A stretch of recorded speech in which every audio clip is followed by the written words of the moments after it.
사법정의 바로 세우기 시민행동은 14일 공수처에 지규현 판사에 대해 직권남용 및 권리행사 방해로 고발장을 접수했습니다.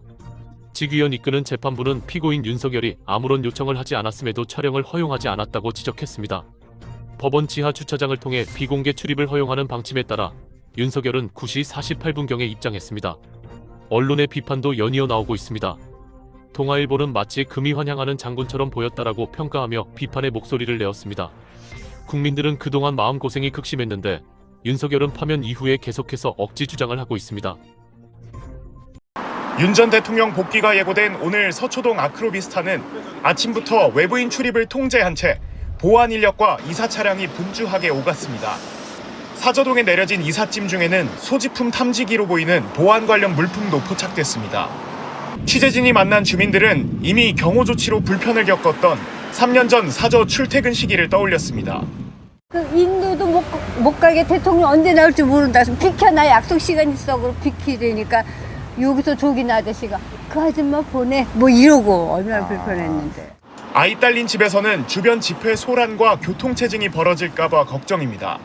애들 학교 다니고 이럴 때 여기 아무 때나 맞고 너무 불편했거든요. 만약에 그런 일이 또 이루어진다 그러면 너무 화가 나요. 대정부 질의에 들어가기 전에 한 말씀 드리겠습니다.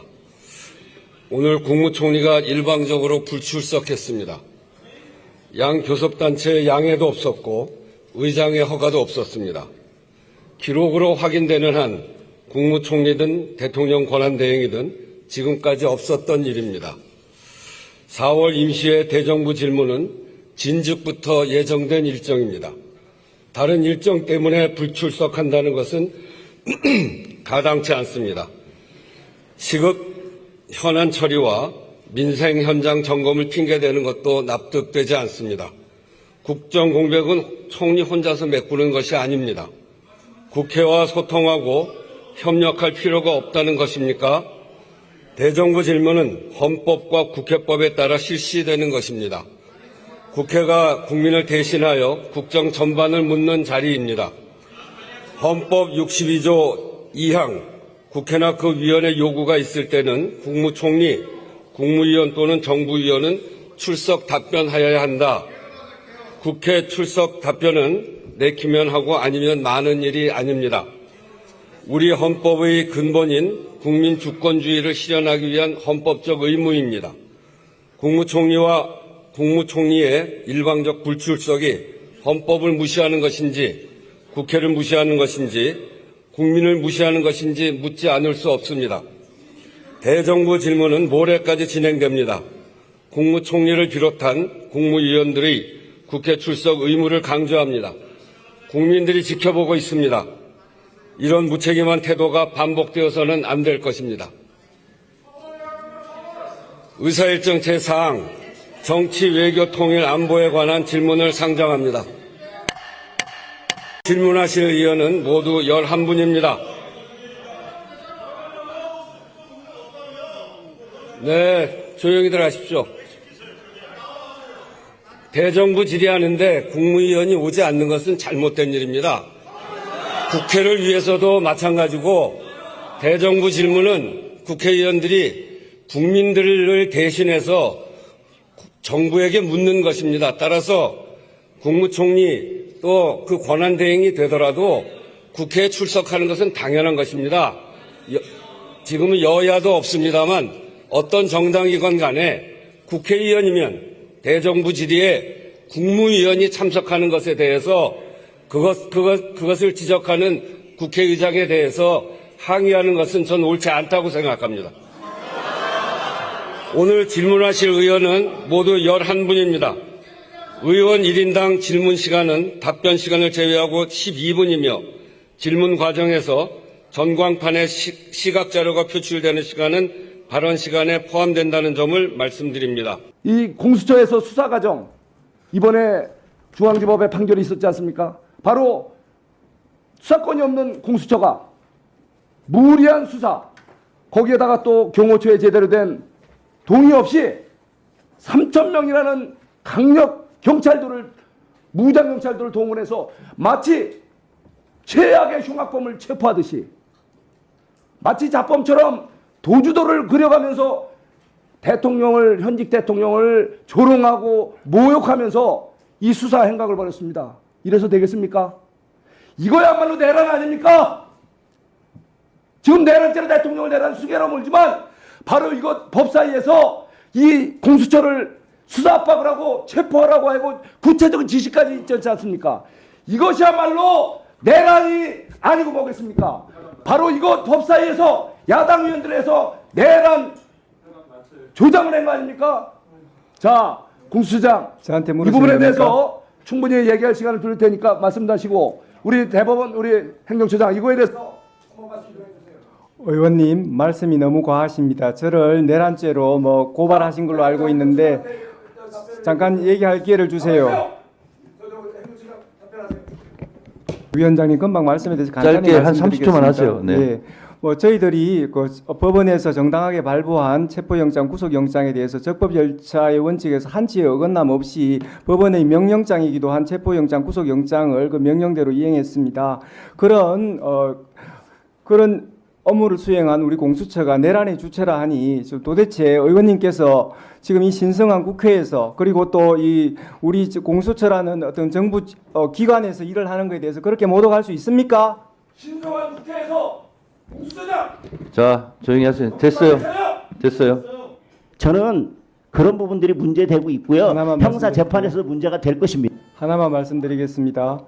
지금 김용현 피고인 같은 경우에 구금 장소가 서울 동부지법 관할인 동부구치소였습니다. 그래서 그가 뭐 지금 체포되었다고 해서 관할이 자동적으로 생긴다는 것은 그런 부분에 대해서 잘못 알고 하는 말씀이시고 지금 네 지금 수사 어쨌든 지금 의원님께서 말씀하시는 지금 관할에 대해서는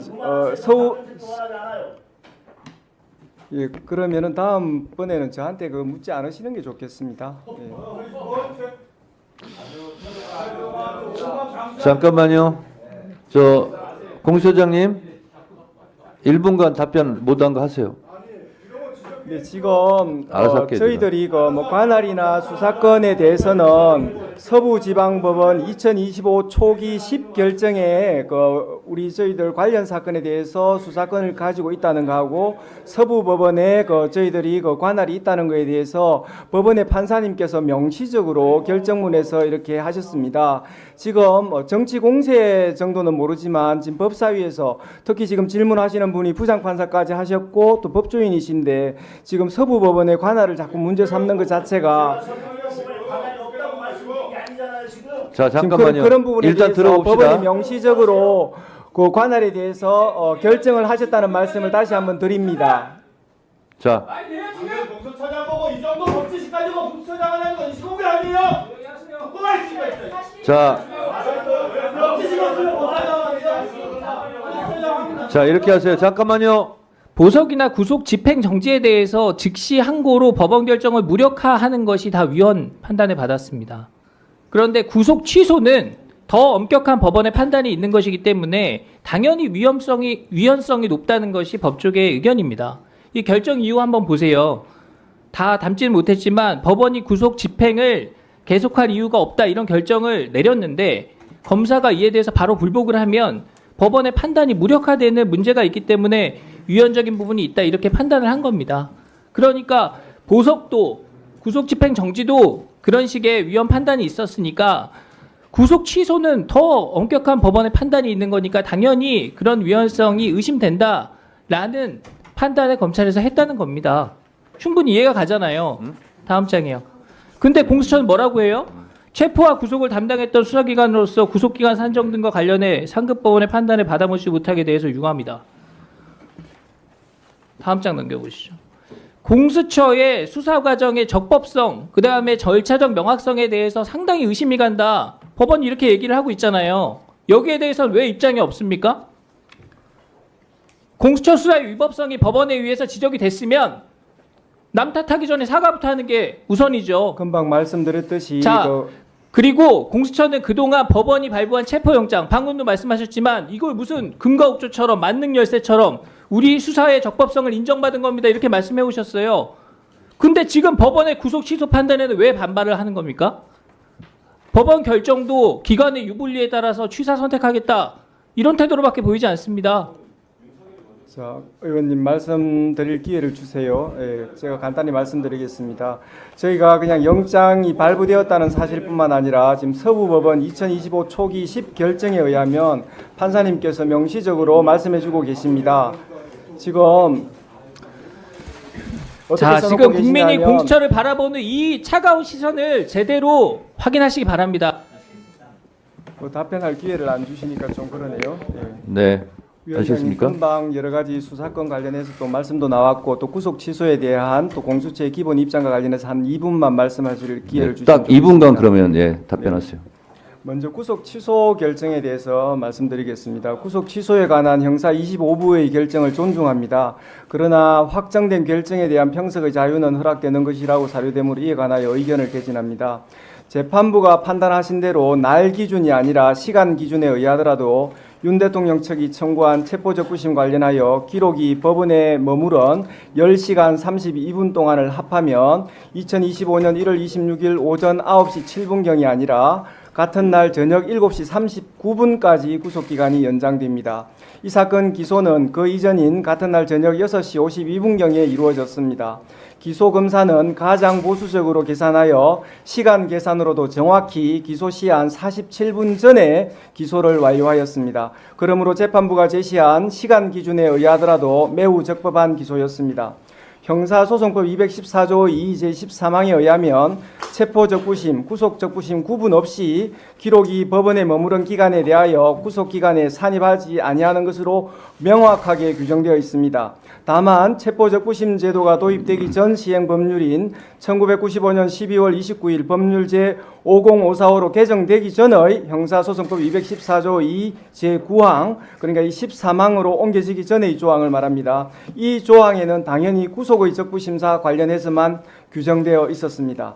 재판부는 형사소송법 214조 2 제13항 후문이 체포적부심에 적용되는지 분명하지 않다고 보아 위 10시간 32분을 전혀 고려하지 않고 구속기간을 넘겨 기소하였다고 판단하였는데 법 왜곡이 아니라 법 해석으로 평가받기 위해서는 현행 형사소송법 214조 2 13항 규정 중 어느 부분이 불분명한지에 대해서 해명되어야 한다는 생각입니다.